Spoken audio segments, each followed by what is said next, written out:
మొదటి నుంచి మాకు సిట్ మీద ఎందుకు నమ్మకం లేదు అంటే తన పరిధిలో ఉన్న సిట్ ని చంద్రబాబు నాయుడు వేస్తే ఆల్రెడీ తను ఒక జడ్జిమెంట్ ఇచ్చేశాడు కాబట్టి దానికి లోబడే అధికారులు అబద్దాలు మాట్లాడతారు, నిజాలు చెప్పరు.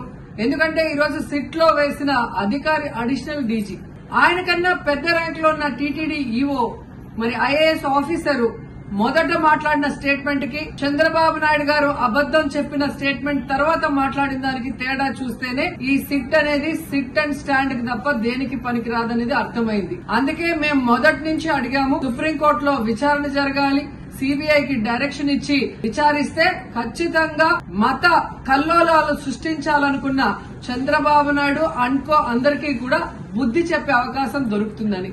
సో ఈ రోజు విచారణ స్టార్ట్ అయింది. దీన్ని సిబిఐకి అప్పచెప్పి సిట్టింగ్ జడ్జి పర్యవేక్షణలో మరి విచారణ జరిగితే ఖచ్చితంగా హిందువుల మనోభిప్రాయాల్ని గౌరవించిన వాళ్ళమవుతాం, పునరుద్దరించిన వాళ్ళమవుతాం. లేకపోతే చంద్రబాబు నాయుడు వేసిన ఈ నింద పవిత్రమైన లడ్డూని తినాలా వద్దా, దీంట్లో కలిసిందా లేదా అన్న అనుమానంతోనే భక్తులందరూ కూడా ఈరోజు లడ్డూ తినకుండా వెళ్లిపోతుంటే ఒక తిరుపతి అమ్మాయిగా చాలా బాధేస్తుంది.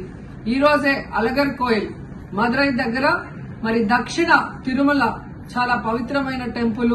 ఇక్కడ భగవంతుడిని కోరుకున్నాను, ఖచ్చితంగా సుప్రీంకోర్టు ఇన్వాల్వ్ అయి ఈ కేసును విచారించాలి. తప్పు చేసిన వాళ్ళని, అలాగే అంటే తప్పుడు స్టేట్మెంట్ ఇచ్చిన వాళ్ళందరూ ఎంత పెద్ద పొజిషన్ లో ఉన్నా కూడా వాళ్ళని శిక్షించాలి అని భగవంతుడిని కోరుకున్నాను, సుప్రీంకోర్టుని కోరుకుంటున్నాను.